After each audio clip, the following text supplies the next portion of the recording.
Bonjour à tous, c'est Christophe pour ma chaîne NeoProDFX. Alors aujourd'hui on se retrouve pour la partie 2 de la Focus Odin 5F3. Alors je vous avais fait une partie 1 qui était assez complète sur le montage de la machine, sur les features, sur les différents aspects techniques que je relevais sur la machine. Mon avis personnel, j'avais fait une première conclusion, en gros on va dire sur le ressenti global de la machine.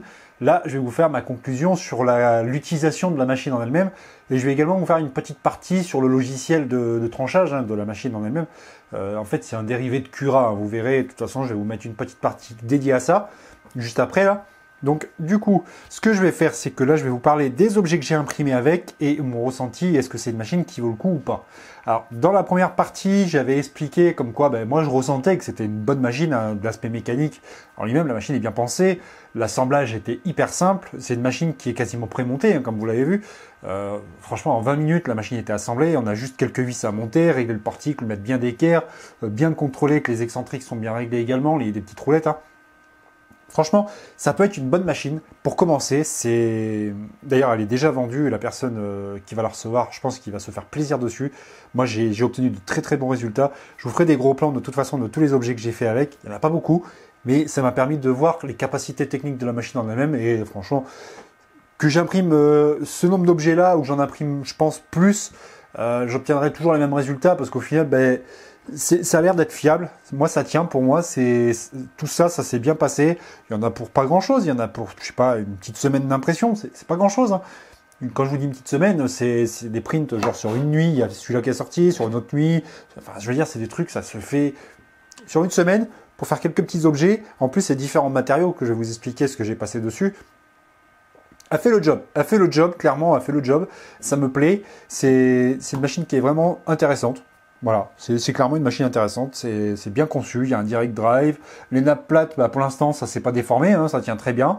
J'ai pas eu de soucis. J'ai pas eu de soucis de ce côté. J'ai pas eu de bouchage, de quoi que ce soit. En fait, en utilisant les réglages que je vous mettrai juste après, de toute façon, les réglages de base de leur logiciel, de leur trancheur, ça s'est très bien passé. Voilà. Donc, si je devais donner mon avis sur la Focus Odin 5 F3, est-ce que c'est une bonne machine ou pas? La réponse c'est clairement oui. C'est une bonne machine. Pour débuter, le tarif est intéressant. Je trouve que la technique en elle-même, on n'est pas loin d'une D12, on a la même carte mère, on a le même écran, on est vraiment sur le même truc. C'est vraiment assez similaire. Au final, c'est ce que pourrait être une D12 de base. C'est ce que pourrait être une D12, parce que je parle beaucoup de D12 parce que je travaille beaucoup avec Wanao. Mais clairement, c'est une machine qui a carrément toutes les features que j'aime bien. Il manque juste 2-3 petits détails que j'aimerais bien voir sur certaines machines. Que par exemple, j'avais sur la Geeetech Mizar S que j'ai testé il n'y a pas longtemps. C'est l'anti-backlash sur le Z. Ça serait pas mal de l'avoir rajouté. Il manque pas grand chose. Franchement, il manque pas grand chose. Il manque juste ça. Peut-être, qu'est-ce qui manquerait d'autre? Un auto-leveling, parce que oui, il n'y a pas l'auto-level sur cette machine. On avait fait le leveling à la main en 4 points, comme à l'ancienne. Sur une 20 par 20, l'auto-level, c'est pas. On a un carré qui est assez petit, donc au final, le leveling n'est pas très compliqué. On a des tenseurs de courroie ici, on a des tenseurs de courroie ici. Alors par contre, ça se fait via la clé BTR. Hein, on aurait pu avoir un système pour mettre des molettes après. Il manque pas grand chose. Franchement, il manque pas grand chose. Les nappes, enfin les câbles gainés, c'est propre. La machine en elle-même est bien. En plus, on a un vrai dual Z à l'arrière. On a 2 moteurs. Enfin, un vrai dual Z, je veux dire, c'est branché sur le même coupleur, enfin sur le même stepper, mais on a vraiment 2 Z. On a 2 moteurs, enfin on a 2 moteurs qui pilotent le Z. C'est fiable, c'est stable, ça bouge pas. On est sur une petite machine qui est vraiment agréable. Voilà. Donc, les objets que j'ai imprimés avec, donc je vais vous faire des gros plans. Donc, j'ai fait la petite tortue blanche ici. Alors, la tortue blanche, c'est pas du PLA, c'est du PETG. J'ai fait du PETG qui s'est très bien passé. Le petit truc noir ici, là, le petit vase, ainsi que l'arrière, là, ce morceau-là, le bloc, ça, c'est fait avec du PLA Galaxy de chez Wanao. Hein, c'est le noir Galaxy pailleté. Je vous montrerai les gros plans, vous allez voir. Le jaune qui est ici, c'était du PLA de chez... Alors ça, je crois que c'était du chromatique de chez Dagoma, hein, le jaune qui me restait là. Alors ça, c'est pour un cadeau pour une personne qui m'a demandé. Après, qu'est-ce qu'il y a eu? Il y a eu le petit fantôme ici. Alors ça, c'est du phosphorescent de chez... Alors c'est du 3D Online qui me restait, c'est du PLA phosphorescent. Ça s'est très bien passé aussi. Alors le PLA, là, il est resté ouvert depuis un moment. Ça fait 3 ans que je l'ai. Et au final, vous voyez, l'humidité, il y en a, ils disent que l'humidité, ça joue beaucoup. Celui-ci, ça fait 3 ans qu'il est ouvert. Eh ben, il s'est très bien passé. Et il est même pas stocké dans un truc anti-humidité ni quoi que ce soit. La bobine, elle était dans un coin de la pièce. Et ça fait 3 ans que je m'en sers pas, en fait. Parce que j'ai pas grand-chose à faire en phosphorescent, mais j'ai fait le petit fantôme. Et il est relativement lisse et propre. Et il est costaud. J'ai fait également le support de casque ici. Alors ça, c'était du PLA de chez Guitec qui me restait, hein, le orange que je vous avais montré dans la vidéo de la Guitec. Alors du coup, bah, vous pouvez voir que le filetage, là, ça se passe très bien. C'est un support de casque hein, pour mettre sur un bureau. Vous mettez la vis et en fait, vous mettez votre casque ici. Et vous voyez, c'est ultra propre. Vous allez voir le gros plan, de toute façon, c'est vraiment, les couches sont superbes. C'est du 0,2 en hauteur de couche, là, quasiment tous. Et ça s'est très très bien passé et je suis assez content. Le filetage, il se met nickel, vous voyez.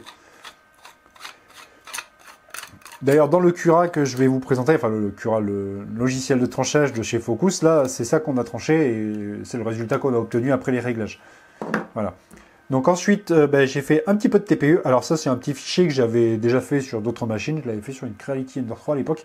J'ai refait le même, parce que j'ai retrouvé le fichier. Je me suis dit, tiens, pourquoi pas le refaire. Et c'est du TPU.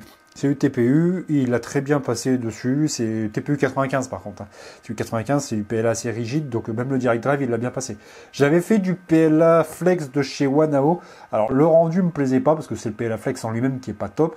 Mais elle est capable de le faire, elle est capable de faire du flex. On a un direct drive en même temps. D'ailleurs, je vous mettrai un gros plan. On a une petite gâchette sur le côté, j'avais oublié de parler dans la partie 1, qui est juste ici, là. Il y a une petite gâchette qu'on appuie dessus et c'est pour déverrouiller en fait la roue dentée et on peut sortir le filament quand la machine est chaude. Ça vous permet de l'injecter plus facilement aussi. Donc ça, je vous mettrai le gros plan de la petite gâchette ici. Voilà, donc on se retrouve sur le site de Focus. Je vais vous présenter vite fait le logiciel qui peut être utilisé avec la Focus si on n'utilise pas Cura. Donc on va aller dans la partie Download ici. On va aller sur Odin 5 F3.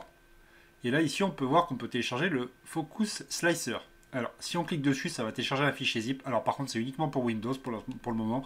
Ils n'ont pas fait de version Mac. Hein. Quand on clique dessus, c'est un zip directement. Donc voilà, donc on va l'installer. Et ensuite, on va se retrouver sur Focus Slicer qui est ici. Alors, Focus Slicer, c'est tout simplement une version de Cura qui a été rebadgée. Ils ont juste mis leur logo. Et en gros, ils ont créé un profil directement dedans, dédié à la Focus Odin F3. Alors, on peut voir ici une F4 qui sortira peut-être un jour. Donc, ici, on peut voir que c'est une 3030. Et franchement, j'espère qu'elle sortira. Je ne sais pas du tout si elle va sortir. Donc, du coup, nous, c'est le profil de la Odin 5 F3. Alors, si jamais, quand vous arrivez dessus, ce n'est pas encore ajouté, vous allez faire ajouter une imprimante ici. Et vous allez cliquer là. Vous allez sélectionner Odin 5 F3. Et là, vous allez faire ajouter. Voilà. Alors, une dernière chose, il va y avoir aussi une petite chose à faire, c'est quand on va aller dans imprimante, gérer les imprimantes. Ici, on peut voir qu'il n'y a pas encore le Wi-Fi. Alors, sur la machine, malheureusement, ils n'ont pas mis le Wi-Fi non plus. Et je trouve ça dommage, c'est qu'ils auraient pu l'intégrer d'origine.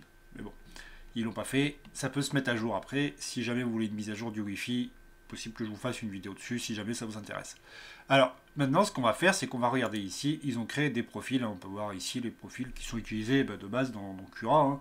Et franchement, les profils 0.2 et 0.15 marchent très très bien. On n'a pas grand chose à modifier. On fait juste ça. Et là, en fait, on met le draft 0.2 par exemple. On va faire importer un fichier. Alors, je vais prendre un fichier que j'ai imprimé dessus, par exemple ça, avec le support de casque. Alors, si je dis pas de bêtises, normalement, c'est celui-ci que j'ai imprimé. Donc là, on va l'imprimer, on va l'importer comme ça, par exemple, vous voyez là.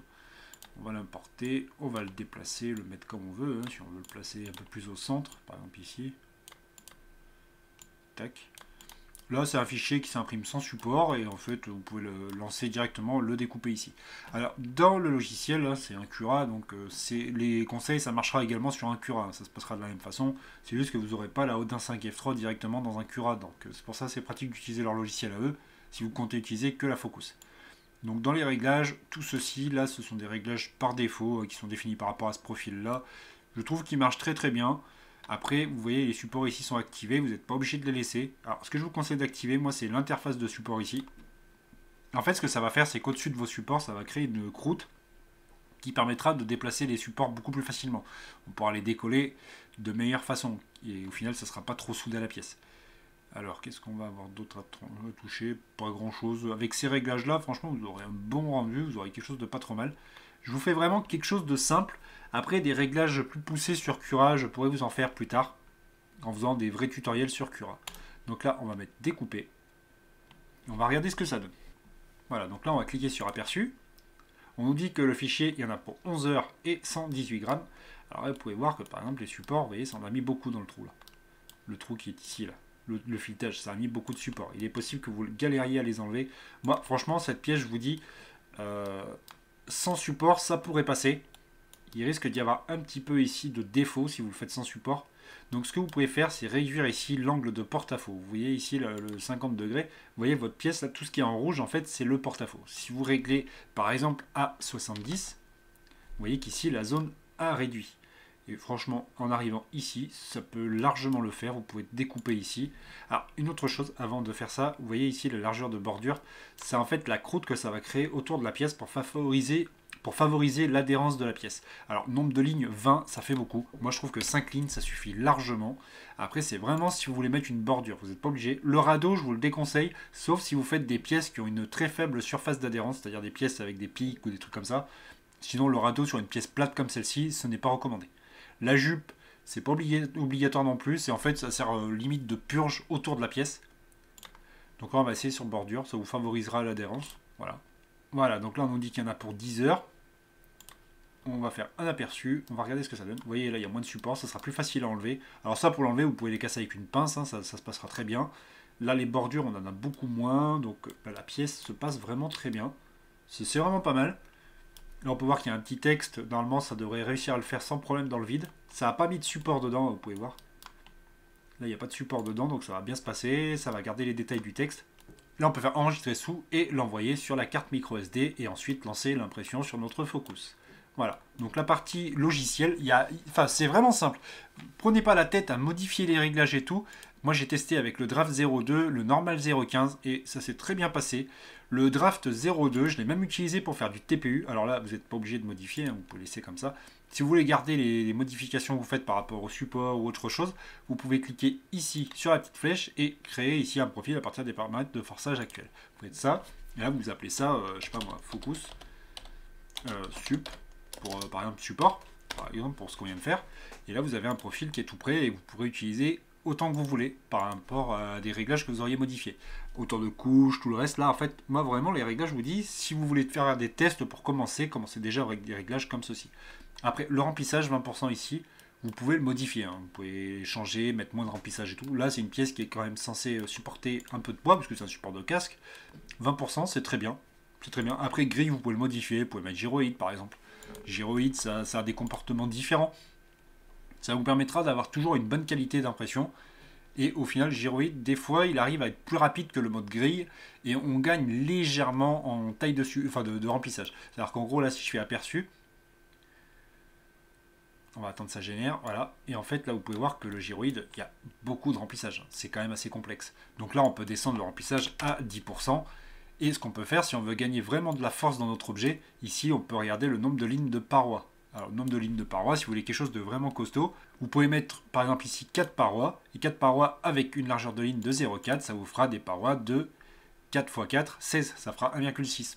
Donc là, on a notre fichier. Vous voyez, il n'est pas trop rempli, mais ça reste quand même assez conséquent avec le gyroïde. C'est quand même pas mal. On a augmenté l'épaisseur des parois. Donc du coup, on a quelque chose d'assez costaud. Voilà. Donc là, on peut faire enregistrer sous et on peut lancer l'impression.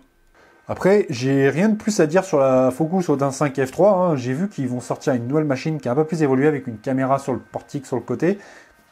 J'espère que je pourrai la tester parce que j'aime bien ce qu'ils font au final Focus. C'est des machines simples qui sont quasiment prémontées. Alors, dans le logiciel, je vous avais dit, on a une Odin Focus 5 F4 qui serait annoncée, enfin qui est dans le logiciel, hein, qui est déjà préparé. Donc, ça serait la même, mais en 30 par 30. J'espère vraiment qu'elle va avoir le jour parce que moi, les 30 par 30, c'est ce qui m'intéresse le plus. Les 23 par 23, on en voit beaucoup. Et c'est bien pour commencer. Hein. C'est bien pour faire de l'impression 3D, faire des petits trucs. Mais par exemple, ce genre de fichier, là, on peut voir qu'on est quasiment au bord du plateau. Et pour l'imprimer le mieux possible, ça serait de le mettre en diagonale pour avoir une marge d'espace qui est quand même assez intéressante. Et avec une 30 par 30, ben, ça passerait beaucoup plus facilement. Voilà. Donc voilà, c'est ma conclusion sur la Odin 5 F3. Alors, Focus Odin 5 F3. Ouais, le nom, il est hyper long à dire, mais la machine fait le taf. Voilà, la machine fait le taf. Le plateau en verre, bon, il marque un petit peu parce que c'est de l'ultra base. Enfin, c'est pas que ça marque, si on le nettoie bien, ça fait des petites traces d'impression, en fait, avec le temps, ça va s'user un petit peu. Après, comme je vous disais, c'est amovible, hein, il y a des petites cales. On peut également mettre un aimant avec une surface PEI, par exemple, magnétique. Ça peut être intéressant aussi de le faire dessus. Voilà. Donc, j'ai rien de plus à dire sur la Focus Odin 5 F3. C'est une machine qui, pour moi, intéressante, qui peut vous plaire et qui vous permettra de faire des belles impressions. Voilà. Donc c'était Christophe pour ma chaîne NeoProDFX. Je vous dis à bientôt pour de prochaines vidéos.